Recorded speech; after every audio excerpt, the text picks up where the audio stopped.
warahmatullahi wabarakatuh. Baiklah, saya akan menyampaikan 10 judul dari modul studi Al-Quran. Yang pertama, pengertian studi Al-Quran.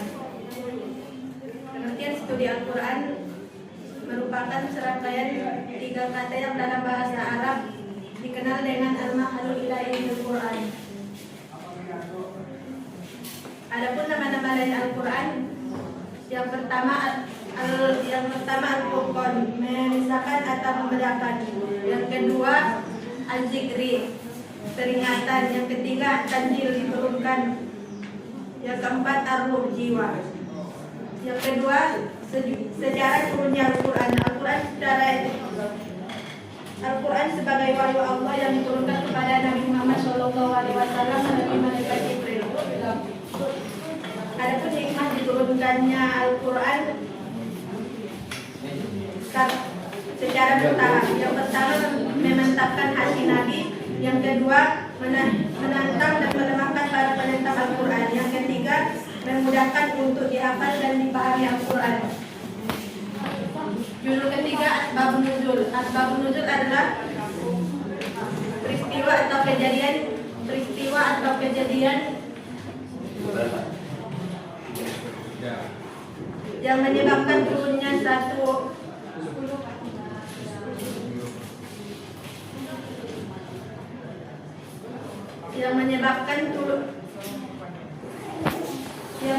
turunnya satu ayat atau beberapa ayat mulai yang berhubungan dengan peristiwa dan kejadian berupa pertanyaan yang diajukan kepada Nabi Muhammad SAW yang berkaitan dengan urusan agama. Yang keempat, Al-Quran sumber petunjuk dalam kehidupan umat Islam. Secara etimologis, Al-Quran adalah berasal dari bahasa Arab, berarti bacaan atau yang dibaca. Al-Quran diturunkan dalam bahasa Arab, terdiri dari 114 surah dan terdiri dari ribuan ayat. Yang kelima, pengertian tafsir dan takwil serta perbedaannya. Tafsir berasal dari kata fassara yang bermakna menjelaskan, menyingkap dan menerangkan sesuatu yang sama. Sedangkan takwil berasal dari kata awala yang bermakna mengembalikan sesuatu kepada arahnya atau maksudnya. Yang keenam, keutamaan Al-Quran dalam memberi ketenangan hati dan jiwa. Amal ibadah yang diturunkan untuk mengingat Allah dan untuk ketenangan hati dan jiwa adalah: yang pertama sholat, yang kedua zakat, yang ketiga puasa, yang keempat membaca Al-Quran beserta maknanya. Judul yang ketujuh, Al-Quran dalam perkembangan ekonomi syariah. Menurut bahasa, kata ekonomi berasal dari bahasa Yunani yaitu oikos, yang berarti keluarga atau rumah tangga. Sedangkan nomos berarti peraturan atau aturan.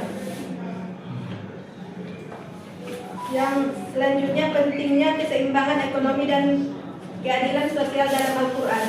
Al-Quran menekankan pentingnya keseimbangan ekonomi dan keadilan sosial untuk mencapai kesejahteraan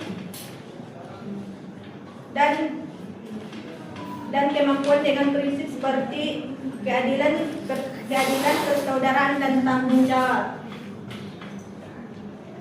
Selanjutnya, Al-Quran sebagai keseimbangan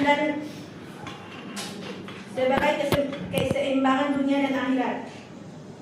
Keseimbangan hidup di dunia dan akhirat adalah ajaran agama Islam yang harus dijalani oleh umatnya sebagaimana yang sudah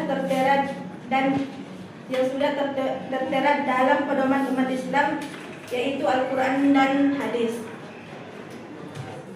Selanjutnya, etika penggunaan media sosial dalam perspektif Al-Quran.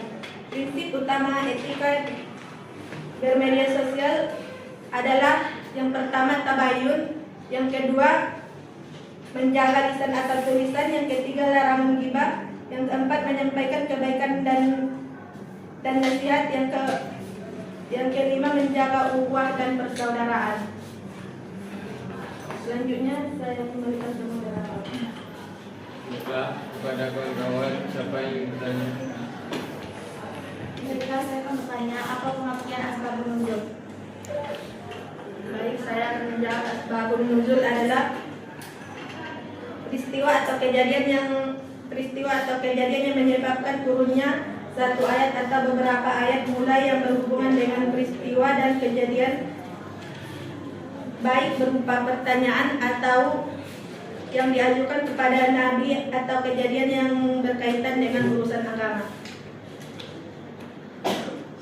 Cukup sekian yang dapat saya sampaikan. Assalamualaikum.